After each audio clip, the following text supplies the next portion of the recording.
अपने सरपंच और पंचायत पे पूरी तरीके से टिका होता है विकास के लिए, लेकिन दुर्ग भिलाई में ऐसा नहीं है। दुर्ग भिलाई के आसपास के गांव में सरपंच रो रहे हैं, विकास की मांग कर रहे हैं। और मान लो के लिए एक माह हम लोग 30 दिन का समय दिया है। एक माह के भीतर मान लो के लिए शासन प्रशासन से हमारे मांगों पर किसी प्रकार का रिप्लाई नहीं आता है तो हम जो है अनशन पर बैठने के लिए, शक्ति प्रदर्शन के लिए हम लोग विवश हो जाएंगे और उसका जो शासन प्रशासन है जिम्मेदार होगा।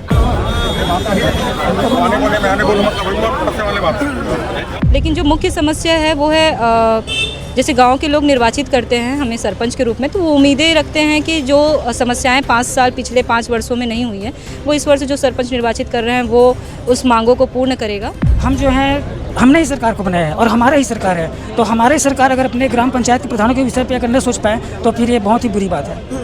और मांगों की बात है तो ये सिर्फ आज के वर्तमान सरपंच जो है उनकी नहीं है, आने वाले जो भी सरपंच बनेंगे उनके लिए भी यही समस्या आएगी। दिविजा इंटीरियो भिलाई का ट्रस्टेड इंटीरियर डिजाइनिंग और मैन्युफैक्चरिंग स्टूडियो, जहां हर डिजाइन सिर्फ बनाया नहीं जाता बल्कि महसूस किया जाता है, और इसी सोच को हकीकत में बदल रहा है दिविजा इंटीरियो। एक गांव अपने सरपंच और पंचायत पे पूरी तरीके से टिका होता है विकास के लिए, लेकिन दुर्ग भिलाई में ऐसा नहीं है। दुर्ग भिलाई के आसपास के गांव में सरपंच रो रहे हैं, विकास की मांग कर रहे हैं, जिसको लेकर आज वो दुर्ग कलेक्ट्रेट के सामने पहुंचे हुए हैं। नमस्कार आप सभी को, आप देख रहे हैं भारतीय मीडिया नेटवर्क और इस समय मैं दुर्ग कलेक्ट्रेट के सामने मौजूद हूँ और पीछे जो है सरपंच संघ के 300 से ज़्यादा सरपंच दुर्ग भिलाई के आसपास के सरपंच जो है मौजूद हैं अपनी 17 सूत्रीय मांगों को लेकर, और वो कई सारी मांगे जो हैं कर रहे हैं छत्तीसगढ़ सरकार से। तो चलिए उनसे बातचीत करते हैं और जानते हैं कि उनकी क्या क्या मांगे हैं और देखते हैं कि अगर उनकी मांगे पूरी नहीं होगी तो आगे चल के वो क्या करें। तो मैम, किस मांगों को लेकर आप लोग यहाँ पर इकट्ठा हुए हैं?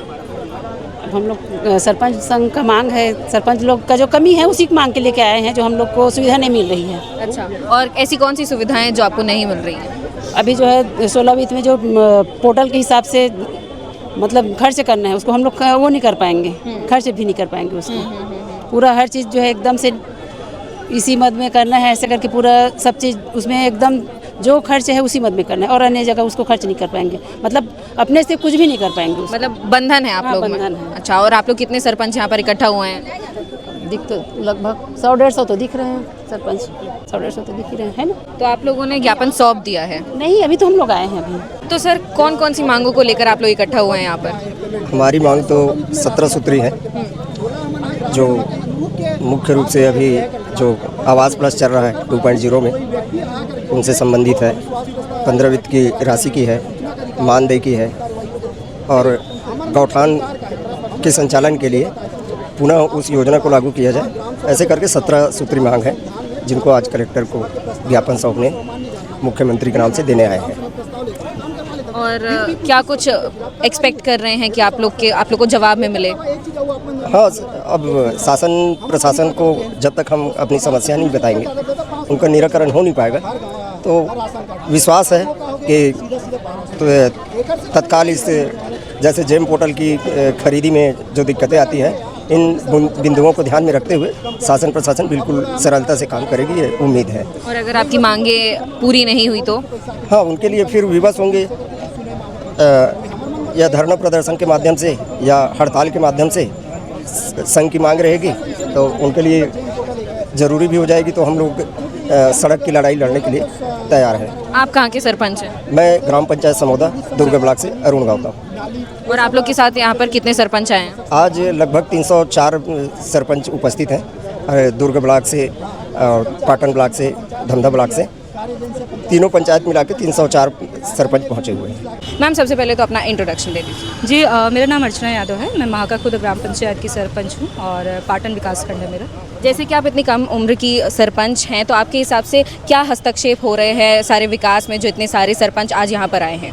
जी हाँ, दुर्ग जिला संघ है जो हमारा पूरा दुर्ग में धमधा, पाटन और दुर्ग तीनों ब्लॉक के सरपंच सारे एकत्रित हुए हैं और अलग अलग ब्लॉक में अलग अलग समस्या तो है ही, लेकिन जो मुख्य समस्या है वो है जैसे गांव के लोग निर्वाचित करते हैं हमें सरपंच के रूप में, तो वो उम्मीदें रखते हैं कि जो समस्याएं 5 साल पिछले 5 वर्षों में नहीं हुई है वो इस वर्ष जो सरपंच निर्वाचित कर रहे हैं वो उस मांगों को पूर्ण करेगा। तो अभी एज अ यंग हम लोगों को सबसे बड़ी समस्या 1 साल के अंदर, अभी हम लोग का कार्यकाल 1 साल पूर्ण हो चुका है, तो सबसे बड़ी समस्या ये है कि हम किसी का पेंशन उस आधार पे बनाना पड़ता है कि 2011 की सर्वे सूची, तो जो सर्वे सूची की समस्या है वो सबसे बड़ी समस्या है कि उस बेसिस पे हमें यदि सूची में नाम नहीं है उस व्यक्ति का और वो 60 वर्ष हो चुका है, फिर भी हम उसका नहीं बना सकते, सिर्फ इसलिए क्योंकि उसकी सूची में नाम नहीं है।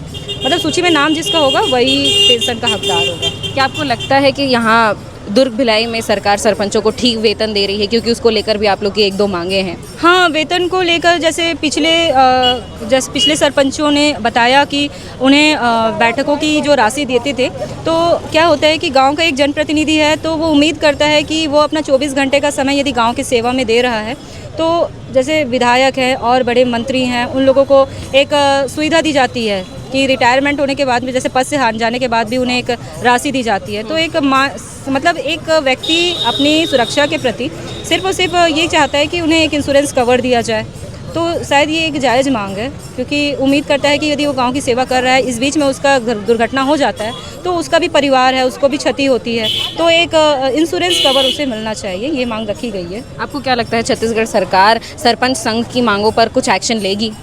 जी हाँ, छत्तीसगढ़ सरकार वैसे तो बहुत सारी समस्याओं को समझ रही है और मांगों की बात है तो ये सिर्फ आज के वर्तमान सरपंच जो है उनकी नहीं है, आने वाले जो भी सरपंच बनेंगे उनके लिए भी यही समस्या आएगी। इसीलिए आज हम यदि ये बात रख रहे हैं और हमारी बात यदि शासन प्रशासन सुन रही है तो निश्चित ही जब और 5 वर्ष बनने के बाद जब कोई सरपंच बनेगा तो जो गाँव के लोग हैं जो पेंशन के लिए इधर उधर दर दर भटक रहे हैं, जो 500 रुपये उनको पेंशन मिलता है जिससे वो अपना खर्च चलाना चाहते हैं, वो हो, चाहे आवास की समस्या हो, चाहे ये टैक्स इंश्योरेंस कवर हो, ये चीज़ों से उन्हें जूझना नहीं पड़ेगा और अनेक समस्याएं तो समय के साथ आती ही रहेगी। और अगर आपकी मांगे पूरी नहीं हुई तो उग्र प्रदर्शन की भी बातचीत चल रही है? हाँ, अध्यक्षों को कि अब सभी सरपंच बैठेंगे तो जिस तरीके से अब वो रखने गए हैं अभी बात को कलेक्टर सर के पास, और यदि बातचीत से जो भी सुझाव मिलते हैं उनके पश्चात जो निर्णय लेगा संघ वो हम लोग करेंगे। मैं युगल किशोर साहू, अध्यक्ष सरपंच संघ जनपद पंचायत दुर्ग। तो क्या क्या आज 17 सूत्री आप लोग मांग लेके आए, उनमें से क्या क्या मांगे हैं ज़रा हमारी ऑडियंस को बता दीजिए। 17 सूत्री मांगों में ऐसा है कि सबसे पहले तो आवास 2.0 वाला मामला है, जिसमें जो पात्र हितग्राही है उनका नाम छूटा हुआ था AI के माध्यम से, तो उनको जो है सरकार जो है जोड़ने का प्रयास करे ताकि अंतिम छोर तक जो है लोगों को आवास प्राप्त हो सके। और दूसरा ऐसा है कि जो कार्यजैसी ग्राम पंचायत होता है उसको 50 लाख तक का कार्य करने को स्वतंत्र किया जाए। साथ ही जो भी ठेकेदारी प्रथा है जिसमें ठेकेदार लोग आकर के दबाव बनाते हैं उसको बंद किया जाए। और जो पेंशन है ना, कि कम उम्र पे हमारे महिलाएं जो है, बहनें जो हैं वो विधवा हो जाती है, परित्यक्ता है और विकलांग है, इन लोगों को जो है पेंशन दिलाने का अधिकार ग्राम सभा को दिया जाए। और जैसे गांव में आवारा पशु वगैरह है, उन लोग जो पूरे भटक रहे हैं, उनसे किसानों की फसल को नुकसान हो रहा है, उसके लिए गोदाम की व्यवस्था सरकार के माध्यम से अतिशीघ्र किया जाए। साथ में जैम पोर्टल जो है उसमें जैम पोर्टल को बंद किया जाए, उसके जगह पर जो है खरीदी बिक्री जो है वो सामान्य व्यवसायों के माध्यम से किया जाए ताकि उसमें बहुत जाकर के समस्या हो रही है। और गांव में कुछ ऐसे भी लोग हैं जो 25 से 30 साल से ऊपर हो चुके हैं, रह रहे हैं और उनके पास में अपने घर के मकान का पट्टा नहीं है, तो सरकार से ये भी निवेदन है कि उनको पट्टा प्रदान कराया जाए। और JJM जैसे पाइपलाइन जो होता है, जो कि मतलब माननीय प्रधानमंत्री मोदी जी का एक अहम मुद्दा है, तो उसमें उसका जो पाइपलाइन विस्तार है और उसके पानी हर घर तक पहुंचना है, उसको पहुंचने के बाद ही उसको NOC दिया जाए, ये वाली बात है। और साथ में सरपंचों का जो मानदेय है वो 4000 से बढ़ा करके 20,000 किया जाए, उप सरपंचों का मानदेय जो है उसको 5000 किया जाए और पंचों का मानदेय जो है उसको 2000 किया जाए। आप इस समय जो है आपने बात कर ली है, कलेक्ट्रेट आप आए थे बातचीत करने के लिए, क्या आपको जवाब मिला? कितनी मांगों को जो है मंजूरी दे दी गई है? अभी कलेक्टर सर जो है वो लंच में गए हुए हैं और माननीय तहसीलदार महोदय से बात हुआ है, तो बताया कि लंच के बाद में कलेक्टर सर से मुलाकात होगी करके, तो वो माननीय जिला महोदय से मुलाकात करने के पश्चात ही हम लोग बता पाएंगे कि क्या कहें। मतलब अभी तक आपको कोई जवाब नहीं मिला? जी, अभी तक कोई जवाब नहीं हुआ है। आपको यहाँ पे क्यों रोक लिया गया है, अंदर क्यों नहीं जाने दिया गया? चूँकि यहाँ पर अभी सभी सरपंच लोग तो आ रहे थे कि अंदर जाना है करके, बैरिकेड लगा हुआ है, यहाँ पर रोका गया है कि कलेक्टर से मुलाकात करना है तो कुछ ही लोग जाएंगे ऐसे करके। ऐसे हम लोग अभी समझ रहे हैं बात को, और किसी प्रकार का किसी को नुकसान ना हो, न लोगों के आवागमन पे और उत्पन्न हो, इस कारण से हम लोग यहीं पर रुके हुए हैं। क्या हस्तक्षेप आ रहा है आपकी मांगों में? अभी तो कलेक्टर से मुलाकात होगी, उसके बाद ही बता पाएंगे। और अगर कलेक्टर साहब आपकी मांगों को मंजूरी नहीं देते हैं तो आगे का क्या सोचा है आपने? चूँकि अब यहाँ पर हम लोग लगभग 300 पंचायत से 3 ब्लॉक से सरपंच उपस्थित हैं जो कि गांव के प्रथम व्यक्ति हैं, और हम अपनी जायज़ मांगों को लेकर के आए हैं। और मान लो के लिए 1 माह हम लोग 30 दिन का समय दिया है, 1 माह के भीतर मान लो के लिए शासन प्रशासन से हमारे मांगों पर किसी प्रकार का रिप्लाई नहीं आता है तो हम जो है अनशन पर बैठने के लिए, शक्ति प्रदर्शन के लिए हम लोग विवश हो जाएंगे और उसका जो शासन प्रशासन है जिम्मेदार होगा। आपको क्या लगता है ये सरकार अपने सरपंचों को का जो है सैलरी बढ़ाएगी या उनकी मांगों में मंजूरी देगी? बिल्कुल क्यों नहीं, क्योंकि हम जो है हमने ही सरकार को बनाया है और हमारा ही सरकार है, तो हमारी सरकार अगर अपने ग्राम पंचायत के प्रधानों के विषय पे अगर न सोच पाए तो फिर ये बहुत ही बुरी बात है। तो जैसा कि आपने देखा, हमने कई सारे सरपंचों से बातचीत की और उन्होंने हमें बताया कि कैसे उन्हें लगता है कि उनके गांव में विकास नहीं हो पा रहा है उनकी मांगों को लेकर, और उन्हीं मांगों को लेकर आज वो दुर्ग के कलेक्ट्रेट में पहुंचे थे कलेक्टर से बातचीत करने के लिए। फिलहाल उन्हें आश्वासन तो दे दिया गया है कलेक्ट्रेट के द्वारा, लेकिन अभी ये नहीं पता है कि उनकी मांगों पर कुछ एक्शन लिया जाएगा भी या नहीं लिया जाएगा। फिलहाल इन सारी चीज़ों को लेकर आपकी क्या राय है, कमेंट करके बताना ना भूलें। और यहाँ के सरपंचों ने ये भी बोला कि अगर उनकी मांगों पर एक्शन नहीं लिया जाता है 1 महीने के अंदर अंदर, तो वो उग्र प्रदर्शन करेंगे और अपनी मांगों को पूरा करने की कोशिश करवाएंगे। और ऐसे ही बेहतर खबरों के लिए भारतीय मीडिया को सब्सक्राइब जरूर कर लीजिए। बहुत बहुत शुक्रिया।